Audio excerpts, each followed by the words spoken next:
4 ingredients and only 2 days to mix them all up. This is the 48-hour film project Luwai. Oké, stilte op de set. 48 uren om een film te maken. Dat is de uitdaging dat 30 teams dit weekend voor staan in Ljouwert. Ze doen mee aan het 48 Hours filmproject dat voor de 5e keer houden wordt. En het smiet alle keren betere films op. De kwaliteit van de films die wordt natuurlijk steeds beter. Want mensen heel veel teams die doen ook vanaf jaar 1 elk jaar al mee. Die vinden het gewoon leuk om op die manier ervaring op te doen. Dus dat zie je natuurlijk dat die ervaring is uitbetaald in de kwaliteit van de films door de jaren heen. De kwarte films binnen Nijwieken te zien op het filmfestival in Ljouwert. In het verliezen dienen deze films het vaak erg goed in het boetlaan en waten er zelfs prijzen woen. Voor filmmakers is het likwijls dreig om in Friesland actief te blijven na zo'n project.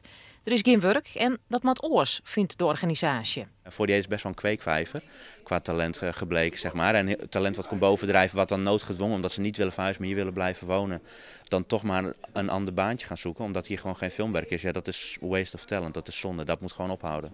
En op de rjocht een platform zullen onderzoeken hoe het Fries filmklimaat verbeteren we de kin.